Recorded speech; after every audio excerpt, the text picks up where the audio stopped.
지금 중국의 전기차는 무한 경쟁이 이루어지는 상황에서 정말 막 뼈를 깎는 그런 노력을 지금 하고 있지 않습니까? 지금 우리가 그러한 노력을 하지 않는다면 과연 중국을 우리가 극복할 수 있을 것이냐, 지금과 같은 대응으로 중국을 극복할 수 있을 것이냐, 저는 불가능하다고 봐요. 우리도 중국 정도 되는 그러한 모든 주체들이 힘을 합치는 그런 뼈를 깎는 노력이 지금 자동차 산업은 필요한 시기다라고 저는 봐요.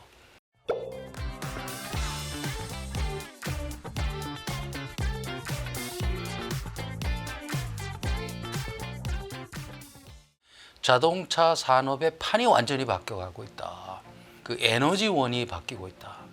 기존의 화석연료 자동차에서 지금 전기 수소 자동차와 같은 환경 친화적인 자동차로 변모해 가고 있고, 그리고 소프트웨어의 발전, 그리고 디지털화가 자동차가 되어 가면서 또 AI, 그러니까 인공지능과 융합이 되어 가면서 소위 말하는 SDV 차량이라든가, 이게 소프트웨어 디파인드 비클이라고 해서 소프트웨어 중심 차량이라고 할 수 있고요. 그 다음에 이제 자율주행차, 또는 그 통신 기술이 발전하면서 이 소통이 굉장히 발달된 커넥티드 카, 그리고 소유의 개념에서 공유의 개념으로 가는 이런 거, 그 다음에 모빌리티 혁신에 의해서 자동차 개념이 확장되는, 이게 다양한 그러한 그 변화들이 자동차 산업의 근본 판을 지금 바꾸고 있다. 그래서 이제 최근 전기 자동차가 변화의 선두에 나타나고 있고요. 그래서 지금 전기 자동차와 같은 이거는 환경 친화적인 자동차가 이제 어떻게 비중을 높아가고 있냐면, 전기 자동차뿐만 아니라 하이브리드 차량, 이 두 개가 요새 이게 그 비중이 급증하고 있습니다.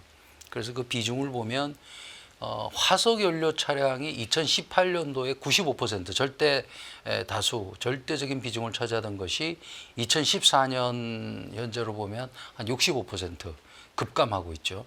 이러면서 하이브리드 차량이 2018년도에 3.5%였던 것이 약 지금 한 21%, 20% 초반대를 유지하고 있고, 그 순수 전기차, 그러니까 배터리 전기차가 2018년도에 1.5% 수준에서 지금 한 12% 정도, 10% 초반으로 이렇게 되면서 전기차와 하이브리드 차량이 지금 급증하는 이런 모습을 보이고 있습니다.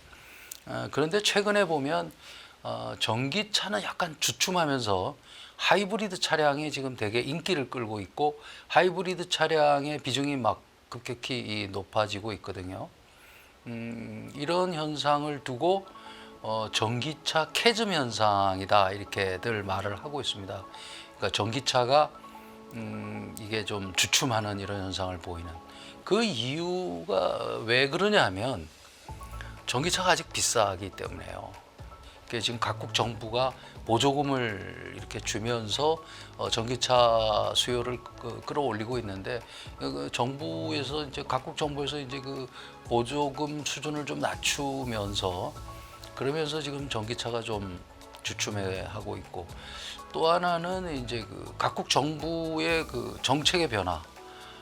예를 들면 바이든은 미국의 바이든 정부에서는 이 전기차를 굉장히 뭐랄까요, 장려했습니다. 그런데 지금 트럼프가 들어서면서 보조금을 다 없앴잖아요. 그러면서 다시 화석 연료 차량을 우대하는 정책으로 지금 바뀌고 있거든요. 이제 이런 정책의 변화들도 전기차 캐즘이 발생하는 그런 원인이라고 할 수 있죠. 또 하나는 전기차가 하이브리드 차량에 비해서 그 탄소 중립 부분에서 아주 절대적으로 우수하지 않아요. 그러니까 하이브리드 차량이나 전기차가 이 탄소 중립 효과 면에서는 거의 비슷한 모습을 보이거든요.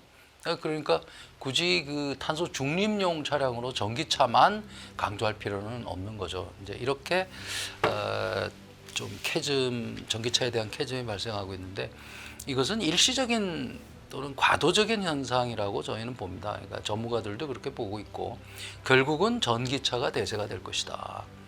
그래서 이제 그 전문가들 들이 이렇게 예측한 걸 보면 결국은 그 가격의 문제인데 그 전기차 가격에서 제일 그 결정적인 영향을 미치는 요소가 배터리 가격이거든요.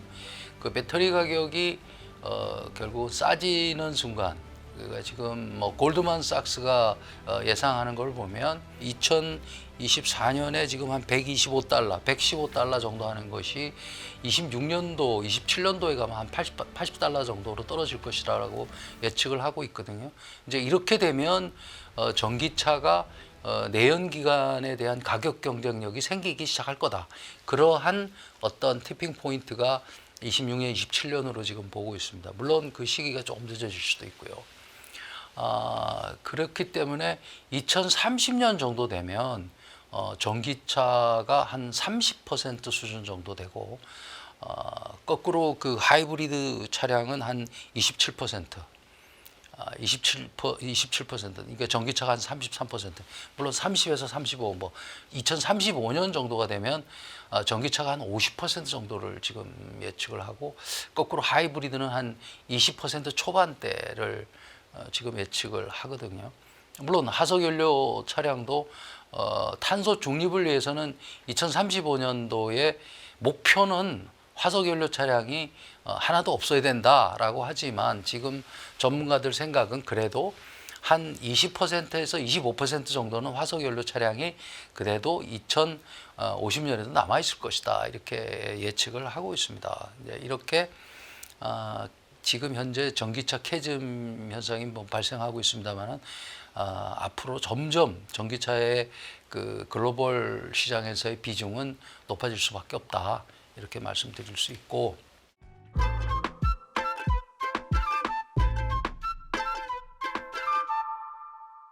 전기차 부분에 이제 경쟁력을 좀 말씀을 드리면 단연 중국이 지금 전기차 부분의 경쟁력에서 단연 탑입니다. 그러니까 이제 뭐 2위하고 이렇게 조금 경쟁이 뭐 이렇게 막 일어나는 그런 게 아니라 확연하게 중국 전기차의 경쟁력이 압도적인 그런 탑이고, 앞으로 전기차 부분은 중국이 앞으로 계속 주도할 것이라고 저는 봅니다. 일단 그 중국 전기차가 생산 측면에서 보면 글로벌 시장 전체 판매의 한 75%, 그다음에 중국 전기차 내수 시장 내수 판매를 보면 세계 판매 전체 한 65% 정도 되거든요. 그렇기 때문에 이 생산과 판매 면에서도 중국이 압도적이고, 그리고 중국의 이외의 시장에서도 중국이 지금 한 20에서 25% 정도의 수준을 가지고 있어요, 비중을. 근데 이게 이 비중도 보면 미국에는 아예 억세스가 안 됩니다. 중국 차가 100% 이상의 관세이기 때문에. EU도 지금 그 관세가 반덤핑 관세가 한 35% 정도의 그 수준이거든요. 근데 이러한 규제를 당하는 상황에서 지금 한 20에서 25% 정도의 비중을 가지고 있으니까, 만약에 이런 규제가 없다면 지금 아마 글로벌 시장에서 중국 차의 비중은 아마 압도적일 겁니다. 중국 그 전기차의 경쟁력이 대단히 단연 탑이고, 특히 그 개도국에서는 중국 전기차가 그 비중이 절대적입니다. 그렇듯이 이게 보면 그 세계 전기차 업체 10위권에 들어가 있는 업체 중에 중국 브랜드가 7개나 차지하고 있어요. 그리고 특히 이 1위가 중국 전기차 중에서 지금 비아디인데, 비아디가 전체적으로 1위거든요. 그러니까 2위의 테슬라보다 판매 비중이 2배가 넘습니다.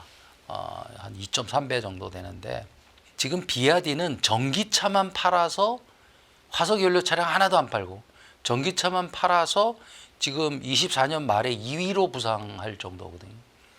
그러니까 지금 그 중국 전기차가 얼마나 지금 전 세계 시장에서 약진을 하고 있고 다른 그 업체들의 그 위협이 되고 있는 상황입니다.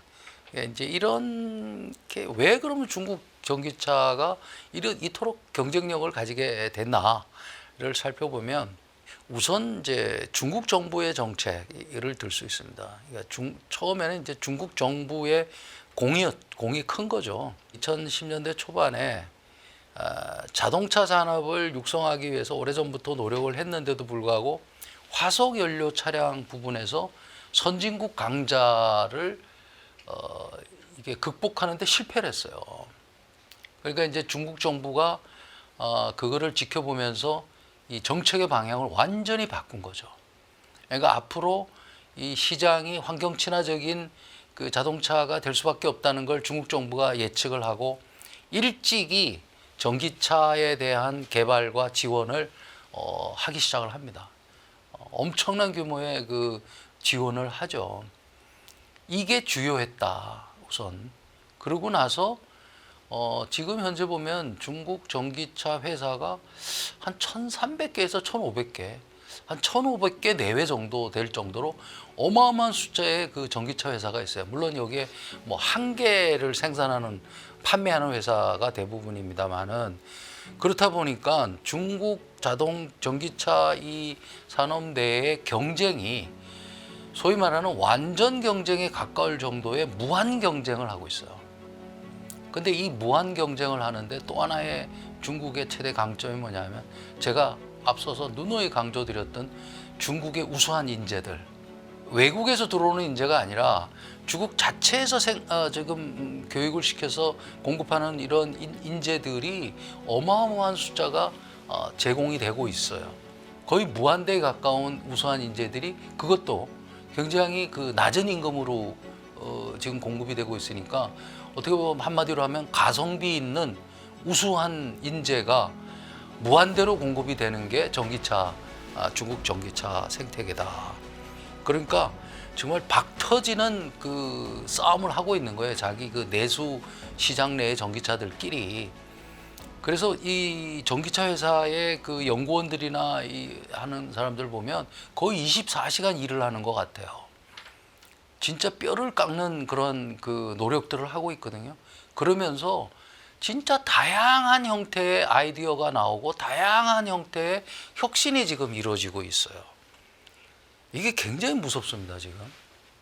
그러니까 이제 정부의 대표적인 지원, 그 다음에 그 완전 경쟁에 가까운 무한 경쟁, 우수한 인재, 그 다음에 그 뼈를 깎는 노력, 이게 하나로 합혀지면서 이 시너지가 나면서 엄청난 그 다양한 혁신들이 중국 내의 자동차 회사 내에 지금 생태계 내에 지금 이루어지고 있단 말이죠. 이러면서 또 그 뒤를 그 하드웨어, 그 IT 하드웨어와 소프트웨어가 바치는 회사가 지금 화웨이가 바치고 있고, 독일의 보쉬가 이를 지금 받쳐주고 있어요. 이렇다 보니까 중국 자동차의 개발 기간이 지금 좀 얼마 전까지만 해도 18개월로 제가 알고 있었는데, 최근 제가 보니까 8개월에서 12개월이 지금 밖에 안 걸리더라고요. 이건 정말 놀라운 속도거든요.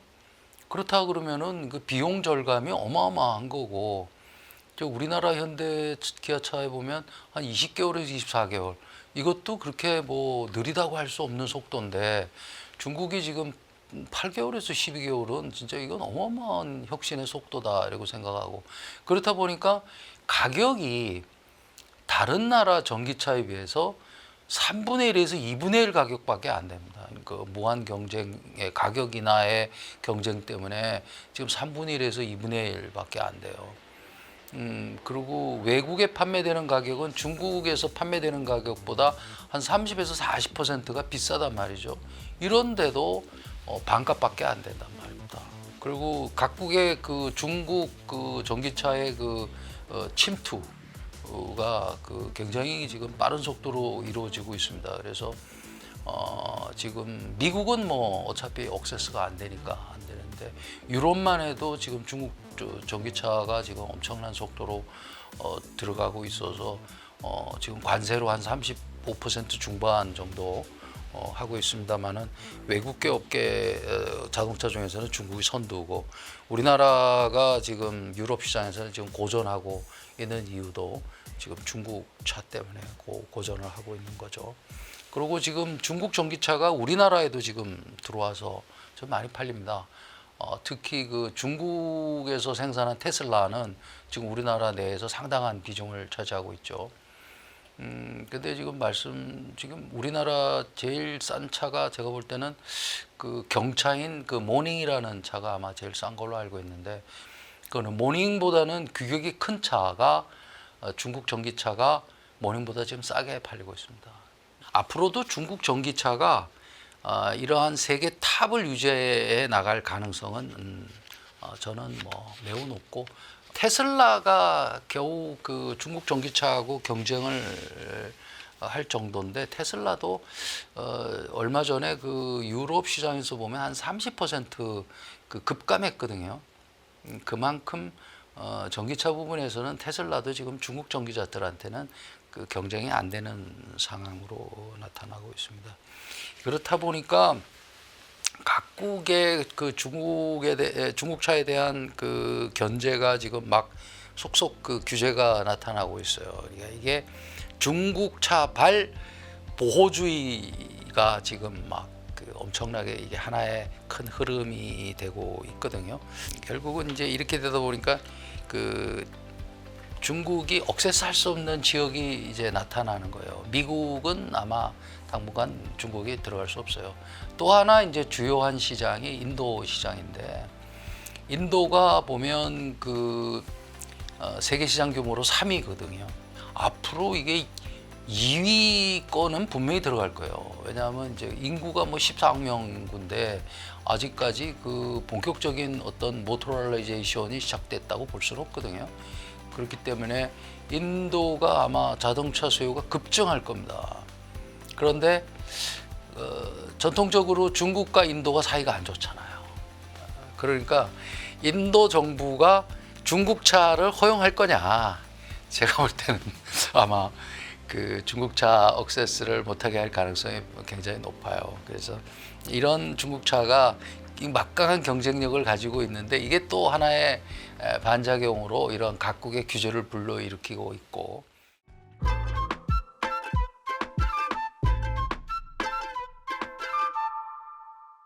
미래자동차가 이제 디지털 전환과 AI 융합이 이루어지면서 기존 자동차와는 전혀 다른 모습이 될 것으로 지금 전망이 되거든요. 미래 자동차는 SDV, 아까 말씀드린 SDV, 소프트웨어 중심 차량, 그 다음에 자율주행 차량, 그 다음에 온 디바이스 AI가 구현되는 AI 자동차, 그리고 이제 통신 기술과 자동차용 소프트웨어가 고도화되면서 커넥티드 자동차, 이제 이런 것들이 복합적으로 아마 구현이 될 겁니다. 그러니까 이게 나타나는 형태는 전기차 베이스로 해가지고 SDV 설계를 바탕으로 한 전장, 그 다음에 뭐 자율주행 기능, 그 다음에 커넥티드가 강화된 커넥티드 차의 기능, 그 다음에 이제 그 이런 기능들이 전기차 베이스에 복합적으로 이 구현되는 형태로 미래 자동차가 구현이 될 거거든요. 그렇게 되면 이 자동차라는 정말 이게 새로운 개념이 되는 거 아닙니까? 그러니까 자동차가 운전을 하지 않으니까 이게 이제 거기서 음악도 들을 수 있고, 영화를 볼 수도 있고, 집안일도 할 수 있고, 그다음에 사무도 볼 수 있고, 그러니까 이게 사무 공간도 되고, 그다음에 주거 공간도 되고, 휴식 공간이 되는 이러한 새로운 개념의 자동차 개념이 나타난단 말이죠. 그러니까 이게 뭐 분명히 시간은 걸릴 거예요. 시간은 뭐 전문가들 얘기로는 한 2045년 중반에서 2050년 정도는 돼야 아마 그렇지 않을까, 이렇게 좀 빨리 나타날 수도 있고 좀 느리게 할 수도 있지만 이거에 대한 대비를 해야 되는데, 하나하나 이제 좀 살펴보도록 하죠. 제일 중요한 게 여기서 이제 SDV 차량입니다. Software Defined Vehicle, 소프트웨어 중심 자동차인데, 이 개념을 보면 자동차가 이제 기계가 이제 많이 사라지고 전기 전자 시스템이 이제 대부분을 차지하는데, 이 전기 전자 시스템을 소프트웨어 중심으로 하드웨어와 소프트웨어를 통합하는 개념이에요. 이게 그러니까 쉽게 얘기할 수 있는 전기전자의 시스템을 소프트웨어 중심으로 그냥 하나에 통합한다. 통합해서 전체 자동차를 소프트웨어 중심으로 제어한다. 이런 개념으로 보시면 되는데, 이렇게 되면 자동차가 어떻게 되냐면 일단 개발 기간이 굉장히 짧아집니다. 그래서 비용 절감이 가능하죠. 그 다음에 성능 개선, 업그레이드도 굉장히 쉬워집니다. 왜? 여태까지 하드웨어는 성능 개량을 하려면 자동차 자체를 바꿔야 돼요. 그러면 자동차를 지금 기존의 자동차에서 다른 자동차로 개발하려면 보통 3년에서 4년 막 걸리고 그랬지 않습니까? 그러니까 성능을 업그레이드 하는데 필요한 기간이 3년, 4년 걸린다면 이 소프트웨어 중심 차량은 수시로 성능 업그레이드를 할 수 있거든요. 소프트웨어만 바꾸면 되니까. 소프트웨어 바꿔서 소비자한테 저 소프트웨어를 온라인으로 쏴주면 되는 거 아닙니까? 이렇게 되면 수시로 업그레이드와 성능 개량을 할 수 있는 이러한 시스템으로 가는 거죠. 이렇게 되면 자동차의 그러한 그 기본 개념, 그 다음에 기존 자동차의 경쟁력, 이런 게 완전히 지금 판이 바뀌는 개념이 되고, 이렇게 되니까 이제 유지 보수도 굉장히 그 비용이 적게 들고 효율적으로 이루어지겠죠. 그 다음에 이제 개인 맞춤형 서비스가 가능하지 않겠습니까? SDV 자체의 경쟁력이 곧 자동차의 경쟁력이 되는 거예요. 그렇기 때문에 모든 국가와 자동차 회사들이 지금 이 SDV 차량 개발에 지금 이 생존을 걸고 있습니다. 가장 앞서 있는 그 자동차 회사가 테슬라예요. 이게 테슬라가 이 SDV 차량의 개념을 만든 회사죠. 그렇기 때문에 이런 그 테슬라를 비롯한 이게 가지고 있는 미국이 이제 그 SDV 생태계 경쟁력 자체가 지금 저희는 1위라고 봐요. SDV에 필요한 역량이라는 게 소프트웨어하고, 그 다음에 이제 AI를 탑재한 자동차용 반도체 칩이 굉장히 중요하거든요. 결국은 그런 생태계에서 지금 최고의 경쟁력을 가지고 있는 업체들이 소위 말하는 미국의 빅테크 업체잖아요. 엔비디아라든가 구글이라든가 그 다음에 퀄컴이라든가 이런 기업들이 AI용 반도체 칩을 만드는 가장 경쟁력이 크지 않습니까? 그렇기 때문에 무담도 이 SV 차량에 있어서의 그 경쟁력, 생태계 경쟁력은 지금 미국이 1등이다. 그래서 이제 SDV 차량 발전 단계를 보통 전문가들 사이에서 1.0에서 4.0 네 단계로 나누거든요. 이게 이제 어떤 요소가 있냐면 이 아키텍처, 이게 소프트웨어 플랫폼, 그 제어, 원격 제어, 그 다음에 통신, 응용 소프트웨어, 이 5가지 요소를 가지고 1.0에서 4.0인 단계, 4단계로 나누는데, 지금 테슬라가 2.0의 후반 단계에서 3으로 가는 그러한 제일 앞서가 있는 단계라고 할 수 있고, 이와 함께 지금 미국이 이 SDV 차량은 무엇보다도 이 모듈화, 규격화하고 표준화하는 게 제일 중요하거든요. 근데 지금 이러한 코베사라는 오픈 아키텍처라고 그러죠. 개방형으로 해서 얼라이언스들이 코베사를 중심으로 지금 규격화, 표준화를 논의하고 있습니다. 그러니까 이게 결국은 이 코베사를 중심으로 한 이 얼라이언스, 그러니까 뭐 완성차 업체도 들어갈 수 있겠고, 뭐 부품 업체도 들어갈 수 있을 거고, 그 다음에 교육을 담당하는 대학들, 그 다음에 뭐 연구소들도 다 이런 코베사를 중심으로 얼라이언스를 형성을 하면서 이 내에서 자기네들의 규격화와 표준화, 물론 완성차 업체가 선도를 하겠지만 활발하게 논의를 하고 있다. 이렇게 보고, 그 다음에 이제 두 번째로는 아무래도 중국의 전기차 업체들이 두 번째 강자입니다. SDV에서도. 전기차는 중국이 1등인데 SDV는 지금 미국이 1등이고 중국이 2등인 상황이죠. 중국은 SDV의 이런 그 발전도 정부 주도예요. 미국은 민간 주도죠. 테슬라와 같은 민간 기업들이 주도를 하는데, 중국은 철저하게 지금 이게 SDV가 중국 정부 주도입니다. 그래서 이게 뭐 2025 제조, 그 다음에 30년, 35년, 5년 단위로 중국이 이제 산업 발전하기 위한 산업 성장 전략을 5년 단위로 이제 짜고 이걸 리볼빙 해 나가는데, 거기에 그 SDV 차량의 개발이 굉장히 중요한 요소로 들어가 있어요. 그래서 중국 정부가 일찍이 그 SDV 차량의 그 규격화 표준화를 중국 정부 중심으로 만듭니다. 그래서 CAAM이라는 그 미국 코베사와 같은 그 규격화 표준화하는 얼라이언스 그 그룹을 동맹을 지금 만들어 놓고 있거든요. 여기 내에서 중국도 이 생태계 경쟁력을 강화, 제고시키기 위한 노력을 열심히 하고 있다. 여기에 화웨이가 중요한 그 플레이어로 지금 들어가 있어요. SDV를 지금 개발하는 주요 업체들은 지금 중국의 전기차 업체들이거든요. 중국 전기차 업체들이 누구의 도움을 받냐? 이 소프트웨어 플랫폼에 있어서는 화웨이 도움을 받아요. 그래서 이 화웨이와 아까 말씀드린 보쉬가 지금 해주고 있는데, 결국은 나중 지나면 보쉬가 과연 이렇게 해줄 수 있을까, 참여할 수 있을까? 왜냐하면 각국에서 이제 경쟁이 붙으면 규제를 할 수가 있죠, 각국 정부에서. 그래서 이제 화웨이가 굉장히 중요한 역할을 하고 있다, 이렇게 말씀드릴 수가 있고, 중국의 수준은 지금 보면 2.X 단계에서 초반입니다. 2단계 초반. 그리고 이제 2단계 중후반으로 지금 가려고 하고 열심히 하고 있는데, 미국을 열심히 추격을 하고 있어요. 근데 이제 이 SV 차량의 그 모델을 중국이 그 북경 모터쇼하고 상해 모터쇼에 보여줬거든요. 그래서 전 세계 자동차 회사에 충격을 줬습니다. 중국이 이 정도 수준이냐, 네? 이렇게 해서 기존 강자들, 독일과 일본의 그 기존 업체들이 완전히 충격을 받았어요. 그 독일, 일본의 정부도 충격을 받았죠. 지금은 그 SDV 부분에서도 중국이 그 미국보다는 뒤지지만, 저는 잠재력 부분에서는 오히려 미국보다 낫지 않나 이런 생각도 해요. 왜냐하면 중국의 아까 말씀드린 최고의 그 경쟁력의 요소는 가성비 있는 우수한 인재가 무제한으로 공급되고 있는 그 점입니다. 그게 무지하게 무서운 거예요. 그게 결국은 모든 걸 누가 합니까? 사람이 하는 거 아니에요. 인재가 제일 중요하죠. 그게 원천적인 경쟁력 요소인데, 이게 중국이 이게 굉장히 무섭단 말이죠.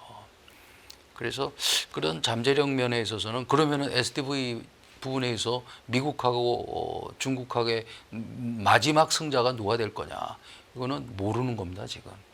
그리고 이제 중국의 충격을 받은 독일과 일본이 서둘러서 지금 대책을 마련하고 해 나가고 있어요. 그러니까 독일이 놀래가지고 지금 그 미국의 코베사 같은 그러한 그 표준화 동맹을 그 뭐 소피라든가 뭐 이클립스라든가 이러한 그 동맹을 유럽 업체를 중심으로 해서 지금 만들어서 같이 오픈 아키텍처 기조하에서 규격화와 표준화를 지금 열심히 하고 있습니다. 그 다음에 이제 일본도 지금 그 충격을 받아가지고, 얘기를 듣기로는 경제산업성이 그 도요타, 혼다, 닛산 세계 업체를 불렀대요. 불러서 그 각각의 회사에서 지금 추진하고 있는 거를 조금 제출해봐라.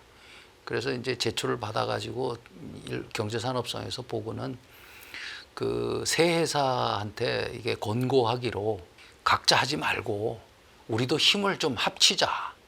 그래서 미국, 중국, 유럽처럼 이러한 그 같이 해나가는 각자 하는 폐쇄적인 구조가 아니고 같이 하는 그 개방 기조에서 같이 만들자라고 권고를 했는데 거절을 했다고 해요. 그래서 각자 하기로 결정을 하고, 그리고 다만 유럽과 중국의 그 개방 얼라이언스와 공조하는 걸 병행하기로 하겠다. 각자 추진은 하되 자기네가 수출을 많이 하는 유럽이라든가 중국, 미국하고도 같이 공조를 하려고 하겠죠. 우리나라는 그 현대기아차가 이제 SDV를 지금 자체 개발을 추진하고 있습니다. 어떤 기업보다도 기존 강자 중에 어떤 데보다도 빨리 그 시작은 했어요, 현대기아차가. 근데 이제 외부 전문가들, 근데 그 현대기아차에서 그 뭐 구체적으로 어느 정도 진행이 됐다 뭐 이런 사항을 지금 뭐 외부에 그 밝힌 적은 없습니다. 그래서 자세한 내용은 잘 몰라요. 그렇지만 외부 전문가들이 보기에는 좀 걱정스럽다라고 지금 얘기를 하는 분들이 많아요. 왜 그러냐면 지금 그 자체적으로 개발하는 게 빨리 시작했는데 진도가 잘 안 나가는 것 같다. 그리고 물론 미국이나 중국 수준에 비해서 많이 뒤떨어지는 상황인데 이게 지금 진도가 지금 잘 안 나가니까 이게 이대로 해도 괜찮은가, 그러니까 지금 잘하고 있나, 뭐가 문제가 있나 이런 걸 지금 걱정하는 단계이고, 우리나라도 이제 빨리 제가 볼 때는 이거 나중에 말씀드리겠지만 빨리 좀 우리도 미국, 유럽, 중국과 같은 개방 기조에서 좀 빨리 그 오픈 아키텍처의 기조로 해서 같이 좀 얼라이언스를 같이 규합을 해서 나가면 어떨까 이런 생각을 가지고 있습니다.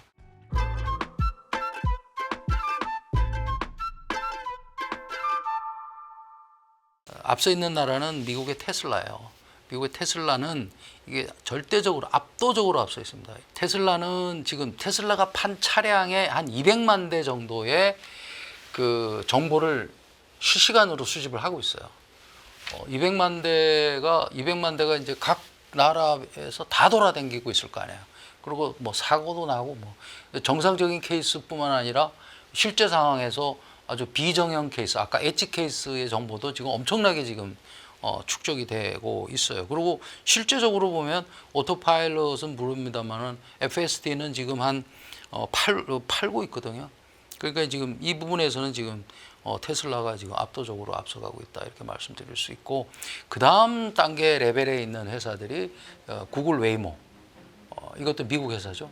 구글 웨이모가 지금 한 5,000대 정도의 규모를 지금 로봇 택시 형태로 지금 운행을 해서 그 데이터를 축적을 하고 있는데, 아무래도 200만 대 대 5,000대는 굉장한 큰 차이가 있고, 그리고 특히 엣지 케이스에 있어서는 구글 웨이모가 굉장히 약점이 있어요. 그 다음 단계에 이제 경쟁력을 가지고 있는데 이제 중국이에요. 중국은 바이두를 제외하고는 대부분 스타트업들이에요. 지금 자율주행하는 데가 미국하고는 상당히 좀 형태가 다르죠. 미국은 빅테크 중심으로 하는데 중국은 바이두를 제외하고는 대부분 스타트업들이 하고 있기 때문에 미국에 비해서는 지금 굉장히 좀 처진다고 볼 수 있어요. 그렇지만 중국이 2강입니다. 2강. 바이두가 지금 한 10,000대 수준의 그 데이터를 축적하고 있고, 중국 스타트업들은 1,000대에서 2,000대 규모예요. 굉장히 규모가 작죠. 그렇기 때문에 좀 한계가 있다. 그리고 생태계 측면에 있어서도 아까 말씀드린 대로 그 컴퓨팅 파워가 중요하다 그랬잖아요.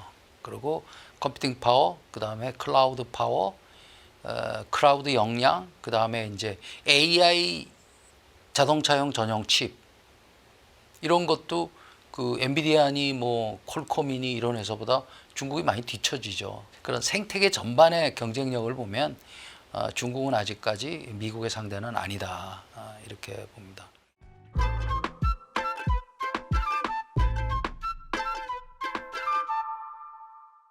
중국 전기차의 신흥 강자, 그다음 기존의 강자가 지금 아주 그냥 피 튀기는 전쟁을 지금 치르고 있으면서 이런 추세는 앞으로 가면 갈수록 아마 굉장히 치열해질 거예요. 근데 이제 지금 선두권에 있는 업체는 테슬라와 중국 차들이죠. 신흥 강자 중에 전기차, 새로운 미래차 부분에서 우리가 앞에서 다 봐왔잖아요. 그러니까 뭐 전기차는 중국이 1등, 테슬라가 2등, SDV는 테슬라가 1등, 중국차가 2등. 그 다음에 자율주행도 테슬라가 1등, 중국차가 2등. 로봇도 미국이 1등, 중국이 2등. 전부 다 미국, 중국의 싸움이고, 결국은 테슬라와 중국 그 전기차가 결국은 1등, 2등을 다 하고 있잖아요. 그런 상황에서 이제 기존 자동차 회사들이 이제 어떻게 할 거냐. 그리고 이제 중국의 잠재력, 아까 말씀드린 우수한 인력 뭐 이런 것들. 지금 이렇게 보면 야, 이게 이제 기존 강자들은 어떤 형태로든 좀 비중을 줄어들 수밖에 없지 않겠어요? 중국이 새로 등장했으니까. 중국이 판에 기존 강자인데 중국이 새로 들어오는 거 아닙니까 지금? 그렇게 되면 어떤 누구의 파일을 뺏어 먹든지 이게 다 뺏기게 돼 있는 거예요. 기존 강자에서 안 뺏기는 회사도 있겠지만 뭐 다 뺏겨가지고 망하는 회사도 나올 거고. 그러니까 지금 이러한 게 굉장히 지금 생존을 건 이제 이 전쟁이 벌어지는데, 지금 일본, 독일이 아까 살펴본 것 같이 미국, 중국에 비해서는 지금 미래차 부분에서는 지금 영향이 다 떨어지고 있잖아요. 그러니까 어떻게 보면 좀 당황하고 있는 상황이라고 할 수 있거든요. 일본은 보면 도요타, 혼다를 제외하고는 나머지 회사들은 지금 경쟁력을 잃어가고 있는 모습을 보이고 있어요. 특히 최근에 보면 닛산이 회사가 거의 망하다시피 했잖아요. 그래서 일본 정부가 혼다 보고 이걸 인수를 해라 뭐 이랬는데 혼다는 싫다 이렇게 지금 해서 잘 안 되고 있죠. 그러니까 지금 예전에 닛산이 어떤 회사입니까? 이게 뭐 엄청난 경쟁력을 가진 회사였거든요. 근데 지금 경쟁에서 탈락하는 모습을 보이고 있고, 독일 차들은 그런대로 유지해 나가고 있어요. 유지해 나가는데 독일도 지금 힘이 붙이는 모습이죠. 근데 일본의 이제 도요타 같은 경우에 지금 아직은 1등이에요. 세계 1위예요. 세계 1위의 모습인데 제가 보기에는 진정한 1위냐? 그건 아니다. 지금 1위는 어떻게 1위를 유지하고 있냐? 하이브리드 차 때문에 그래요. 하이브리드 차가 지금 반짝 올라가니까 하이브리드의 최강자가 도요타거든요. 도요타는 상대적으로 전기차에 대한 준비보다는 하이브리드 차에 대한 준비를 더 많이 했어요. 그게 어떻게 보면 도요타의 고집일 수도 있는데 그게 지금 좀 맞아 떨어졌죠. 맞아 떨어져서 지금 뭐 하이브리드 가지고 아주 재미를 무지하게 보고 있는데, 근데 조금 전에 말씀드린 바와 같이 전기차가 결국은 대세가 돼요. 하이브리드 차는 어느 정도 유지는 하겠지만 전기차에 비해서는 비중이 확 줄어들 수밖에 없어요. 이게 과도기적인 현상이죠. 그럼 과연 전기차가 대세가 됐을 때 도요타가 과연 1위를 유지할 수 있냐? 저는 뭐 1위는 유지 못할 거라고 봐요. 그러니까 미래차 부분에서의 영향이 계속 유지되지 않은 한은 1위 유지는 어렵다. 그럼 지금 잠재적인 1위로 올라갈 수 있는 가능성인데 비아디죠. 지금 2위까지 올라왔으니까 전기차 하나만 가지고 2위로 올라왔단 말이에요. 지금 여태까지 경쟁력 요소는 기계 부분이잖아요. 어차피 자동차가 기계고, 그리고 오랫동안 쌓아온 노하우, 현장 노하우, 그거 보통 암묵지라 그럽니다. 그리고 제조 시스템, 누가 혁신적인 제조 시스템을 가지고 있느냐, 거기에 따라서 자동차의 패권이 갈라졌거든요. 여태까지 보면 포드가 대량 생산 체제를 만들어서 미국이 세계 탑이 됐고, 그 다음에 일본 자동차가 뭐 때문에 올라왔어요? 린 시스템이라는 생산 혁신 시스템을 가지고 세계를 제패했단 말이죠. 근데 이제는 자동차 미래차에 대한 경쟁력의 요소가 소프트웨어와 그 다음에 AI 반도체와 같은 그러한 전자 쪽으로 지금 완전히 판이 바뀌게 되는, 특히 AI와 소프트웨어 역량이 아마 이걸 경쟁력을 가른다. 그럼 여기서 제일 앞서가는 데가 미국, 중국이니까 일본, 독일, 우리나라는 밀릴 수가 없죠. 물릴 수밖에 없죠. 그래서 이제 앞으로는 이 소프트웨어 역량이 부족한 자동차 회사는 제가 볼 때는 도태할 거라고 봅니다. 그래서 이제 SDV에서 경쟁력을 결정하듯이 SDV는 뭐예요? 소프트웨어 아닙니까? 소프트웨어의 역량이 결국은 자동차 회사의 역량이다. 이렇게 자동차 회사의 업의 개념이 완전히 바뀌는 거죠. 네. 그러니까 자동차 회사가 자동차 회사냐, 전자 회사냐, 이게 굉장히 불명확해지는 거예요. 이제는 자동차 밸류 체인이 이제 많이 이제 완전히 확 바뀌어 나가요. 그러니까 이제 부품 업체들의 모습이 이제 완전히 바뀌는 거예요. 지금 기존은 주로 뭡니까? 화석연료차에 그 다음에 기계식이잖아요. 그 화석연료차에서 제일 중요한 게 뭐예요? 엔진이잖아요. 엔진. 근데 지금 전기차나 미래차는 화석연료차 엔진이 필요 없어요. 그거는 완전히 필요가 없는 거예요. 그 대신에 배터리가 들어가게 되는 거고, 그 다음에 이 화석연료의 엔진으로 중심으로 해서 생긴 그 부품들이 얼마나 많아요. 이게 싹 다 없어지는 거예요. 그러면은 진짜 이거는 천지개벽이 일어나는 거예요. 천지개벽이. 부품업체 입장에서는. 그러면은 화석연료 차량 중심, 그 다음에 기계식 중심의 부품업체들은 어떻게 되는 거예요? 망하는 거죠. 자율주행차의 1단계로 가면 기존 부품 수가 30%가 준답니다. 1단계인데 30%가 준대요. 그리고 전기차로도 가고 SDV로도 가고 그러면은 기존 부품업체들이 얼마나 많은 부품업체들이 없어지겠어요. 그건 쉽게 상상을 할 수 있는 거예요. 지금 이미 그런 그 과정을 겪고 있어요. 부품업체들이 별로 힘이 없으니까 목소리를 못 내니까 지금 잘 모르는 거지만 실제로 이분들은 지금 막 생존이 걸린 걸로 해서 사업을 어떤 식으로 전환을 해야 했으면 좋을까 이게 굉장히 고민들이 많은 분들이 굉장히 많습니다. 이거는 우리나라만 해당되는 게 아니고 일본, 독일, 미국 다 해당되는 거죠. 그래서 지금 이게 들리는 얘기로는 일본, 독일은 부품업계가 좀 세요. 특히 독일이 세거든요. 그래서 그 저항이 만만치 않대요. 물론 이제 이 완성차들이 속도는 조절할 거예요. 속도는 조절하겠지만 대세를 어떻게 바꾸겠어요. 그래서 결국은 기존 업체들은 퇴출될 수밖에 없다. 그러면 이제 새로운 부품업체들이 진입할 거 아니에요? 그 업체들이 주로 어떤 업체들이 되겠어요? 아까 우리는 이미 답을 알고 있습니다. IT와 소프트웨어 쪽이죠. 그러니까 SDV를 제공하는 소프트웨어 업체들, 이런 업체들은 아마 이 완성차 업체하고 거의 대등한 수준의 업체 수준이 될 거예요. 그러면서 이게 1차 협력업체도 아니고 아마 0.5차 협업체 정도가 돼서 아마 완성차하고 거의 대등한 관계를 유지할 겁니다. 예전에 자동차의 그 부품업체들은 완전히 수직 계열화라 그래가지고 이 종속 관계에 있었어요. 완성차 업체의 종속 관계에 있었는데 이제는 이제 수평 관계가 아마 돼 갈 거예요. 수평 관계로. 그리고 이제 그 IT 그 빅테크들, 미국의 이제 엔비디아, 구글, 퀄컴 이런 업체들이 1차 업체들로 들어가 0.5차 때는 1차로 들어가겠죠. 배터리 업체들도 보면 대부분 대기업들이잖아요. 그러면 완성차 업체하고 대등한 관계예요. 이게 완전히 이제 그 부품단의 그 업체들의 성격이 완전히 바뀌는 거예요.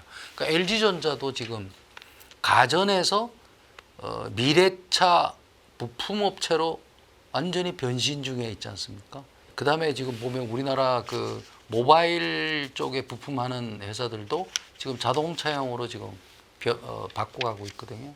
IT 하드웨어나 IT 소프트웨어나 그 다음에 소프트웨어 그 자체나 또는 그 시스템 반도체의 팹리스들이 이제는 자동차의 주요 협력업체로 진입을 하고 있다. 앞으로는 이러한 추세가 굉장히 강화될 것이고 이게 강화되면 강화될수록 자동차의 개념은 이제는 전자제품식으로 돼 가는 거죠. 그리고 이제 점점 이게 부품 수가 줄면서 이게 모듈화가 되면 이게 부품이 대형화되잖아요. 그러면 이제 부품 업체들도 대형화될 수밖에 없고, 그 다음에 이제 미래차 또한 이 생산 시스템이 굉장히 중요하거든요.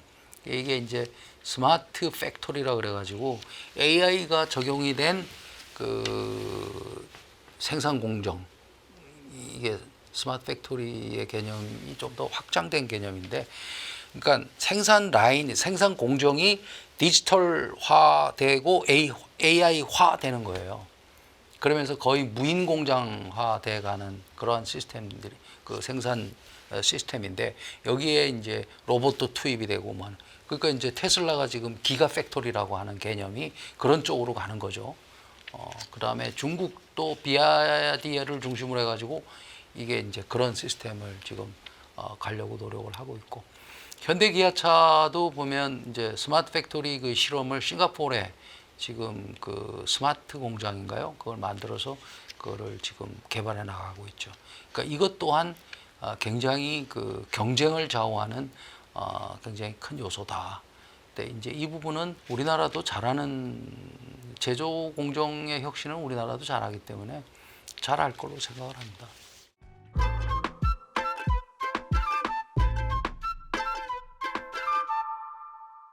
앞서서 말씀드린 거를 들어본 시청자분들께서는 아무래도 현대기아차가 조금 걱정스럽다는 생각이 자동적으로 아마 들 겁니다.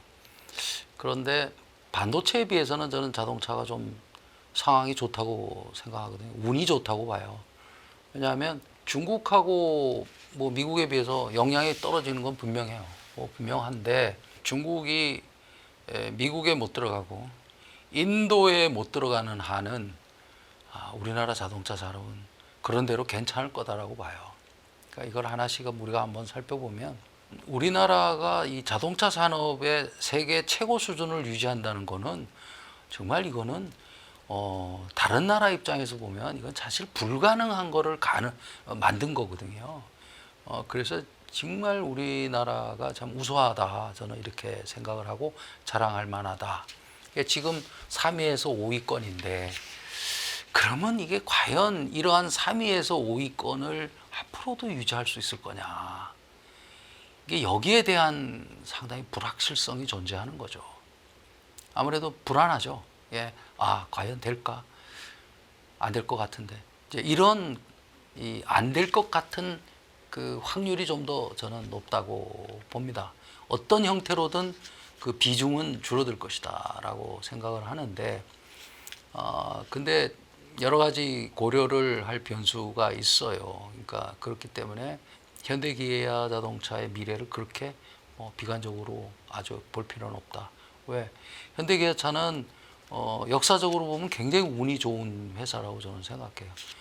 우리나라 자동차가 태동할 때를 살펴보면 처음에 포니를 개발했잖아요. 포니를 개발해가지고 굉장히 그 포니가 진짜 이게 자동차로 보면 진짜 말도 안 되는 차예요, 사실.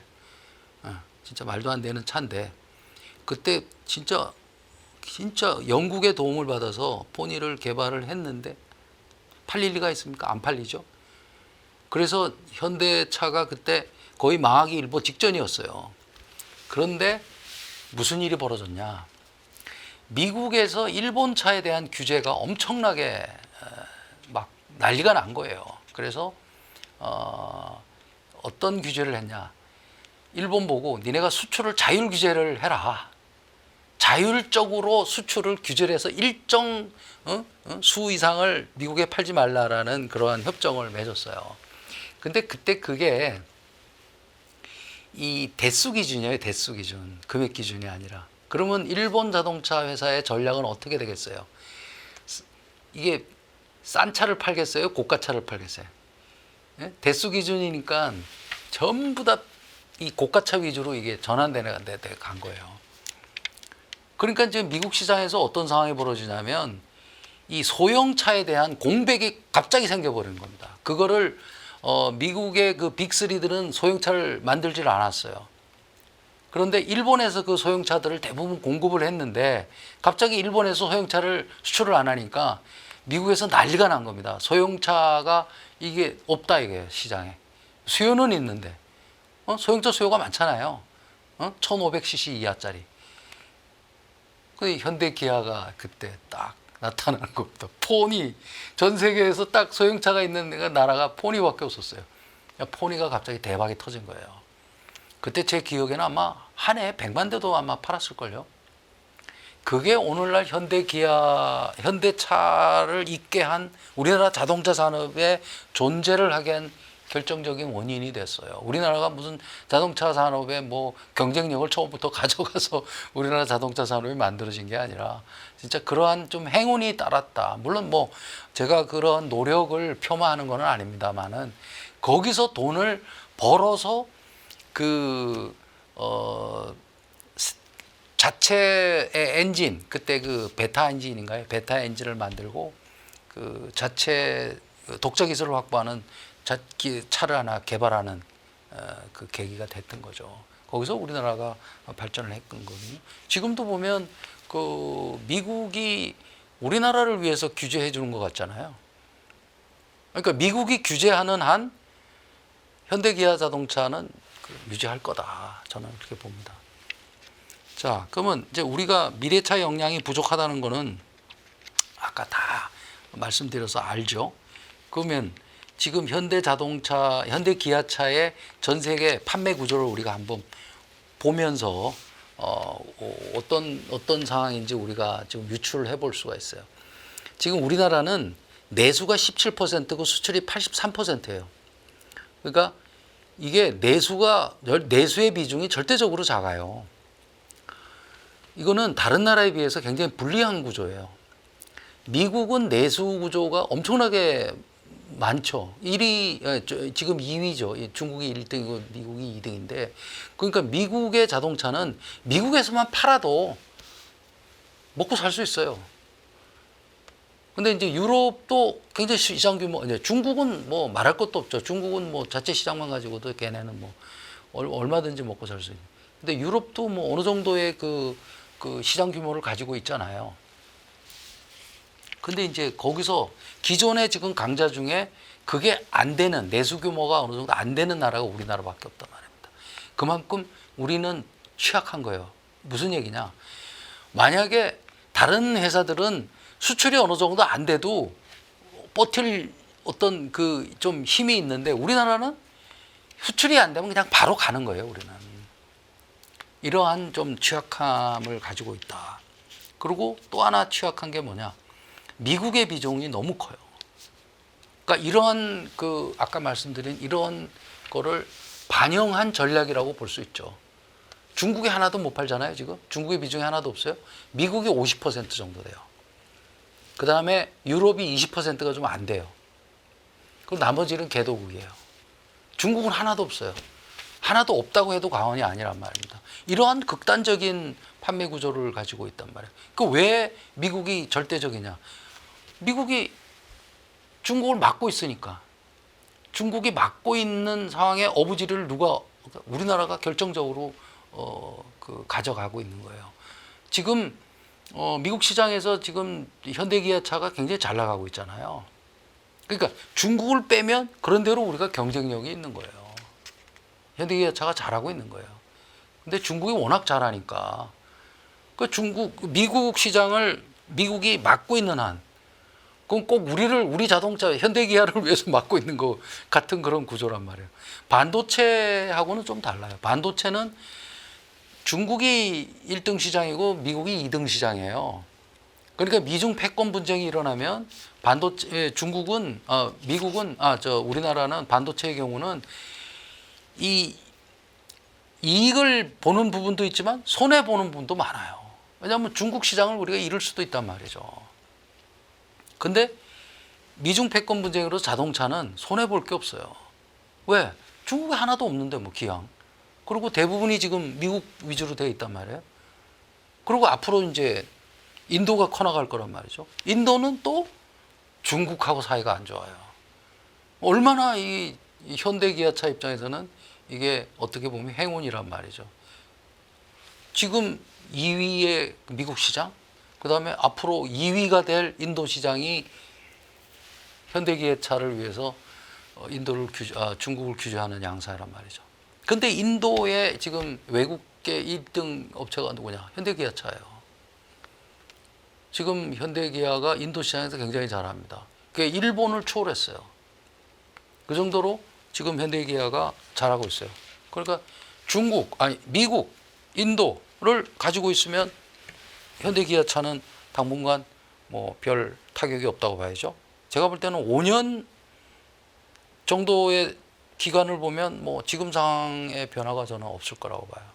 왜? 미래차에 대한 진전도 이렇게 서서히 5년은 진행이 될 거고, 그리고 미국의 규제가 5년 내로 철폐될 가능성은 저는 없다고 보거든요. 현대기아차가 지금 뭐 이런 좀 행운이 뒤따르고 있지만 그래도 불안하죠. 그렇지 않습니까? 불확실하죠. 왜냐? 원천적인 경쟁력을 확보하고 있는 것과 원천적인 경쟁력은 이제 미국 테슬라나 이제 중국에 뒤지는데 각국의 그 보호주의에 우리가 의지하고 있는 양상이잖아요. 간단하게 얘기하면. 근데 이런 그 각국의 정책이 언제 바뀐다고 그거는 장담하지 못하는 거예요. 그렇기 때문에 이러한 상황, 현대기아차가 지금 유지하고 있는 지금 현재의 지위는 불안하다라고 결론적으로 말씀드릴 수가 있을 것 같아요.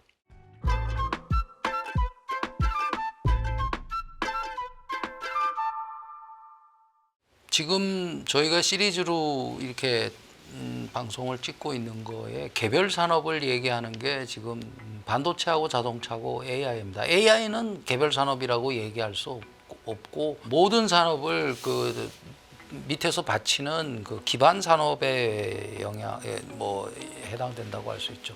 근데 개별 산업을 왜 반도체와 자동차를 했을까? 그건 이유가 있습니다. 왜냐하면 우리나라의 성장 동력의 두 축이 반도체와 자동차이기 때문입니다. 그래서 반도체 편에도 말씀드렸듯이 반도체 산업이 문제가 생기면 한국 경제 자체가 문제가 발생한다. 자동차도 마찬가지입니다. 자동차 산업에 문제가 발생하면 우리나라 경제 전체에 문제가 생기게 됩니다. 성장, 수출, 고용에 모두 문제가 생기게 되죠. 근데 이런 상황에서 자동차 산업은 반도체보다도 훨씬 더 미래차에 대한 그런 큰 트렌드, 그 다음에 중국 업체에 대한 위협, 이 두 가지의 큰 그 요소의 변화를 겪는 격변기에 처해 있다고 할 수 있죠. 그리고 우리나라는 다른 그 나라의 자동차 업체에 비해서 내수 규모가 작기 때문에 훨씬 더 이 그 외부 상황에 대해서 우리는 더 취약해 할 수밖에 없다. 그렇다면 지금 자동차 산업은 결국은 국가 문제가 돼버린 거거든요. 자동차 하나의 문제가 아니라 자동차가 문제가 생기면 국가 경제에 문제가 생기기 때문에 이게 한 개 기업의 차원에서 대응할 수 있는 그런 문제가 아닌 반도체와 함께 국가적인 대응이 필요한 산업이 지금 돼 있다 이런 얘기죠. 그런 상황에서 우리는 정부와 민간, 완성차 업계, 부품업체, 그다음에 대학교, 그다음에 연구소 모든 관계자들이 다 힘을 합쳐서 중국을 극복하기 위한, 그다음에 우리 자동차 산업이 어느 정도의 글로벌 시장에서의 지위를 유지하기 위한 정말 뼈를 깎는 노력을 이제 해야 될 시기다라고 저는 봐요. 지금 중국의 전기차는 자동차 산업들은 무한 경쟁이 이루어지는 상황에서 정말 막 뼈를 깎는 그런 노력을 지금 하고 있지 않습니까? 지금 우리가 그러한 노력을 하지 않는다면 과연 중국을 우리가 극복할 수 있을 것이냐, 지금과 같은 대응으로 중국을 극복할 수 있을 것이냐, 저는 불가능하다고 봐요.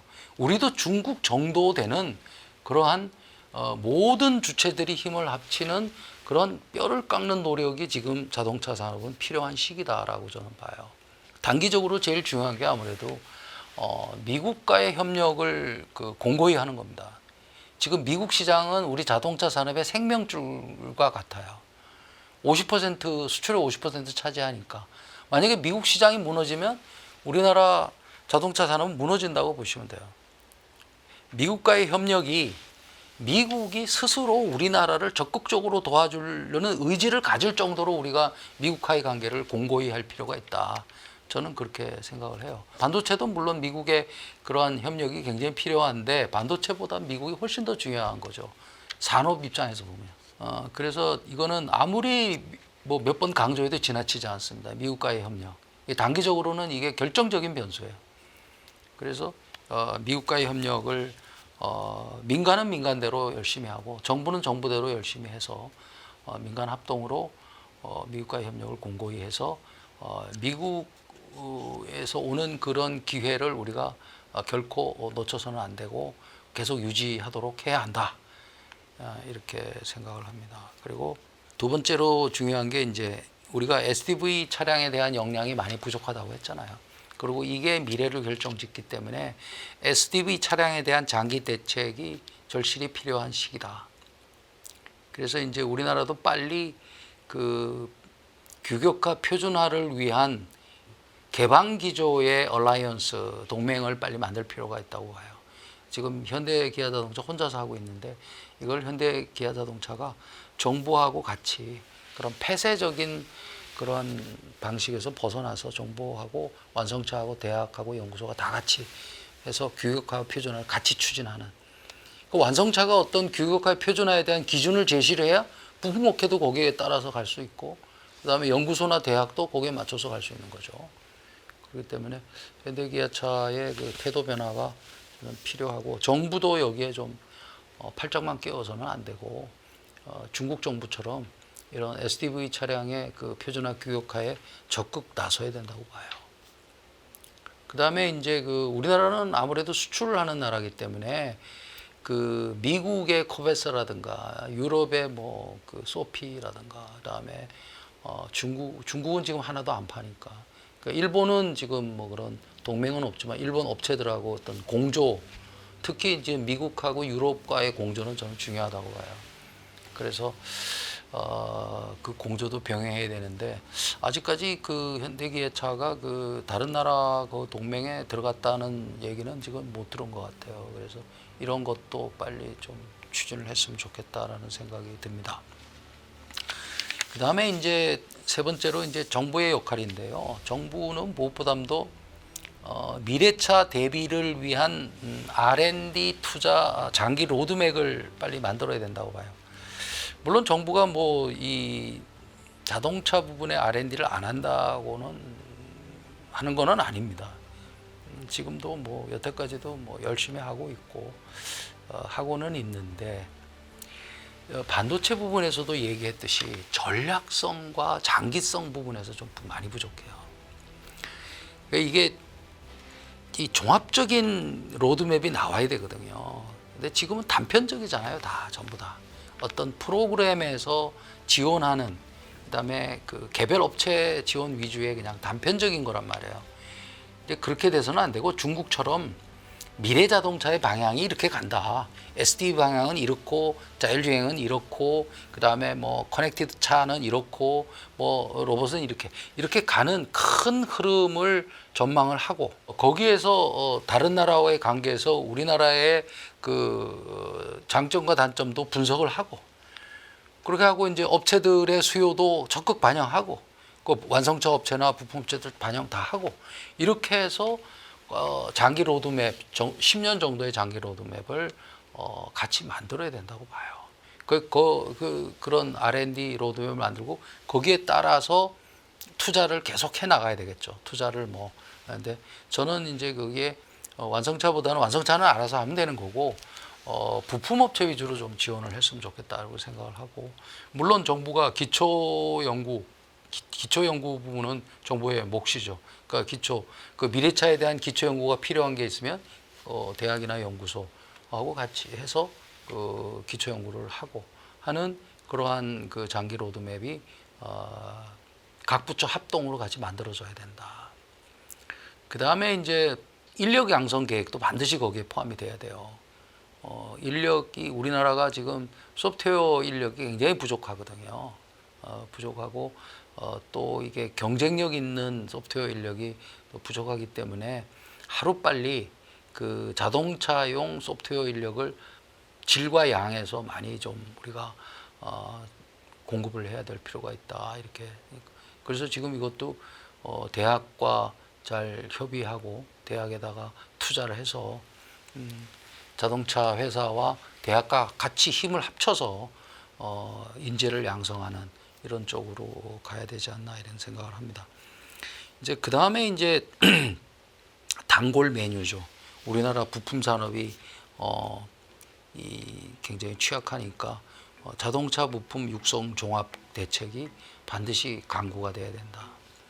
그렇게 해서 제가 좀 강조하고 싶은 거는 뭐냐면 이런 종합 대책을 만들 때 좀 꼭 좀 실태 조사를 좀 굉장히 좀 열심히 해서 좀 만들었으면 좋겠어요. 그러니까 우리나라의 실태 지금 보면 화석 연료 부품 회사들이나 기계 중심의 부품 회사들이 어떻게 지금 상황에 어떻게 처해 있고 어떻게 될 건가, 그리고 이 회사들을 어떻게 구조조정하는 데 지원을 해 나갈 것이냐, 이제 그런 실태가 명확하게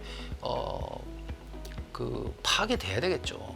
그다음에 지금 우리나라에 그 새로 진입하는 부분, 아까 말씀드린 소프트웨어 쪽이라든가 그다음에 자동차용 반도체 팹리스라든가 이런 쪽에 지금 업체들이 어느 정도 존재하고 있고 이 사람들이 어느 정도 경쟁 국가에 비해서 경쟁력을 가지고 있는지에 대한 실태 조사가 정확하게 돼야 돼요.